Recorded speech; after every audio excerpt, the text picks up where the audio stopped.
Olá pessoal, bom dia, tudo bem? Sejam bem-vindos ao canal Daniel Lopes, é um prazer e uma honra contar com a sua audiência. Esses dias agora o governo teve uma grande vitória aí com a liberação, ou a derrubada das políticas estaduais do ICMS sobre o diesel. O ministro André Mendonça liberou esse pedido que foi feito pelo próprio presidente e pelo advogado-geral da União, o Bruno Bianco. Então aí uma vitória importante para o governo. Agora, um outro ponto nevrálgico, talvez o núcleo do grande problema, também foi algo que o presidente falou num evento que ele fez ali, no evento da PM, O presidente disse que o excludente de licitude é o seu grande sonho, e ele também acabou de dizer que os verdadeiros inimigos do Brasil não estão nas vielas, mas sim dentro de um gabinete com ar condicionado. Nada mais do que a verdade, Formatura lá da PM de Barro Branco, em São Paulo, ele voltou a esse importante assunto. E aí tem muita gente que fala, mas como assim? Isso vai dar liberdade para as forças de segurança fazer o que quiserem, isso vai abrir margem para muita exceção, pode ter coisas ali muito erradas que possam ser feitas sem nenhum tipo de comprometimento, nem de prestação de conta. Pessoal, a grande questão do Brasil hoje, e eu quero te perguntar se você concorda com essa opinião, a grande questão do Brasil hoje, fundamental, que está por trás de tudo, é que o Brasil, em muitas cidades, em muitos estados, o Brasil está vivendo um estado de conflito total. O Brasil está vivendo num estado de guerra. Você sabe disso. Só que a grande dicotomia, a grande hipocrisia, ela acontece quando você tem muitos estados brasileiros e regiões que estão ali vivendo uma situação de conflito, mas com uma legislação de tempo de paz.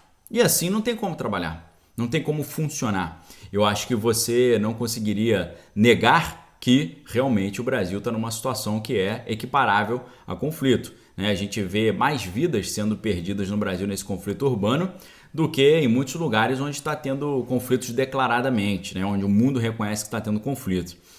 Então o grande problema é esse. Você tem uma situação de conflito aberto, mas uma legislação que não dá esse apoio. Essa que é a grande realidade, esse aqui é o ponto nevrálgico. E você vê, a grande pergunta que a gente faz é: a quem realmente interessa a manutenção desse problema de segurança pública? A gente tem aquela pergunta que vem do Império Romano, o cui bono, ou seja, quem se beneficia? A quem interessa isso não ser resolvido? A quem consome, obviamente, os entorpecentes e a todo mundo que direto ou indiretamente ganha dinheiro com isso. E, infelizmente, o Brasil está numa rota aqui na América do Sul que é a rota desse serviço.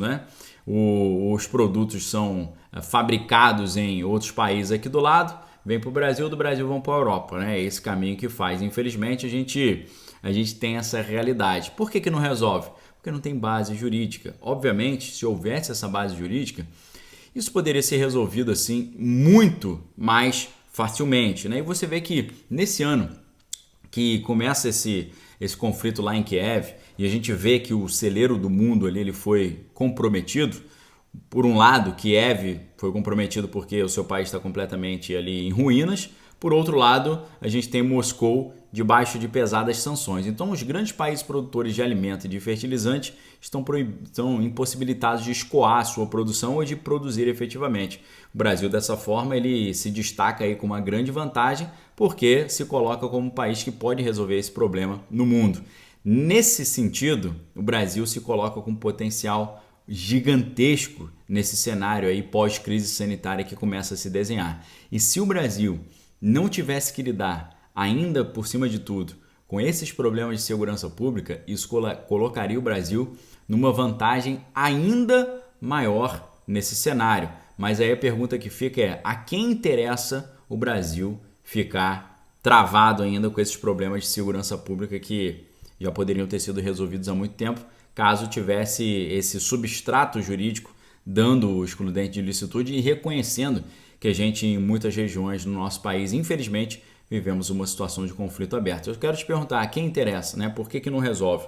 Quem lucra com isso? O que você acha? Você coloca a sua opinião aqui embaixo que eu quero ler depois. Isso sem falar das vantagens do Brasil com energia renovável. A gente vê hoje o mundo caminhando por uma crise alimentícia e também uma crise energética. Agora, Nós sabemos que existe um interesse, não só nacional, de manter esse problema da saúde, esse problema da segurança pública, porque é um comércio muito forte.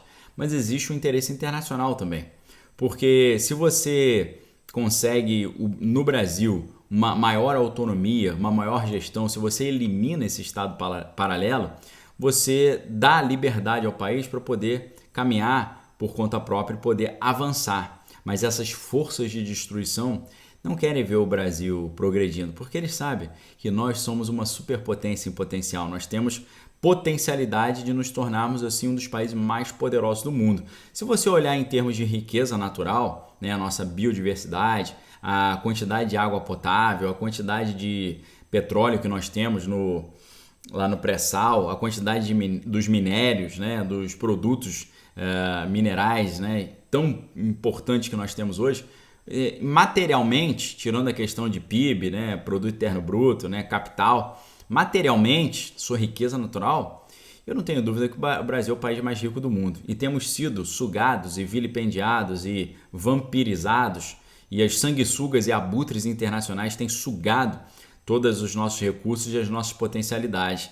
Mas, nesse ano, se a gente der essa guinada, pessoal, é impressionante. Vamos supor aqui que na primeira gestão o presidente consiga resolver ou ajustar a questão econômica. Você não pode esquecer que numa gestão de 4 anos, a gente está aí o primeiro ano com uma dificuldade lá, né, para ajustar o governo, aprovar a reforma da Previdência e por aí vai. Primeiro ano, obviamente, foi 2019.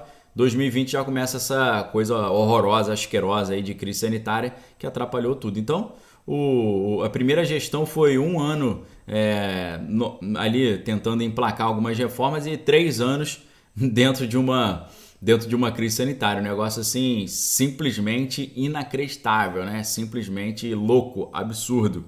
E dentro desse cenário todo, se nós estivermos num cenário pós-crise sanitária e num cenário que o Brasil comece a conseguir se ajustar dessas questões aí das questões de inflação e de juros, nós temos uma possibilidade de 2023 ser um ano inacreditável para o Brasil. Uma potencialidade gigantesca reconhecida internacionalmente. Se a gente conseguir, imagine, agora nesse segundo semestre de 2022, resolver a questão econômica e entrarmos no ano 2023 resolvendo a questão da segurança pública com, quem sabe, a aprovação desse salvo-conduto aí para as forças de defesa, aí, pessoal, não tem como o Brasil virar potência. A gente sabe que o Brasil tem todo o potencial para ser um farol global. Só não é porque, com muita força, com muita insistência, os sanguessugas e abutres nos têm puxado para trás. E muito bem, como o presidente falou, a oposição ao progresso do Brasil não está nas vielas, está nos gabinetes exatamente, porque é dali que partem as grandes decisões, né? Porque, infelizmente, né, os grandes cabeças de toda a ilicitude que acontece no Brasil, eles estão ali comandando tudo dentro do conforto e do luxo dos seus palácios e gabinetes, né? É muito triste a gente ver um país colocado numa situação dessa, grande parte da população brasileira vivendo em cenários assim cotidianos, onde são expostos a todo tipo de coisas absurdas realizadas por esse poder paralelo que opera ainda na nossa nação. Agora, eu proponho a você um exercício. Imagine um Brasil sem isso. Imagine um Brasil em que as forças que puxam o Brasil para trás não consigam atrapalhar o progresso da nação. Imagine um Brasil em que as forças que querem defender a criminalidade saiam de cena e percam esse poder e a gente consiga coibir a criminalidade e colocar o Brasil numa rota de progresso aí fenomenal. Imagine o que aconteceria com o Brasil. É isso mesmo, a gente estaria lá na frente, lá longe, e há muitas potências que não querem isso, ok? O que você acha? Você acha que numa segunda gestão, ou ainda esse ano, o presidente consegue aprovar uma revolução dessa do excludente de ilicitude? O que você acha que ia acontecer com o Brasil se isso efetivamente fosse aprovado? É a pergunta que eu faço hoje nesse sábado, convidando você a me seguir no Instagram. Instagram a gente tem feito cursos lá abertos e eu tenho separado uma lista de livros para vocês com 50% de desconto. Esse aqui, Como Vencer a Guerra Cultural, os meus 2 manuais do Conservador e do Cristão com 52% de desconto e o livro do Professor Olavo, Nova Era Revolução Cultural, com 51% de desconto. Aproveite, links aqui embaixo. E eu pergunto para você, o que você acha? O que aconteceria com o Brasil se isso fosse aprovado e você acha que o presidente ainda consegue aprovar esse excludente de licitude? Deixe sua opinião aqui embaixo. Forte abraço, fique com Deus. Examine todas as coisas que tem que é bom. Valeu!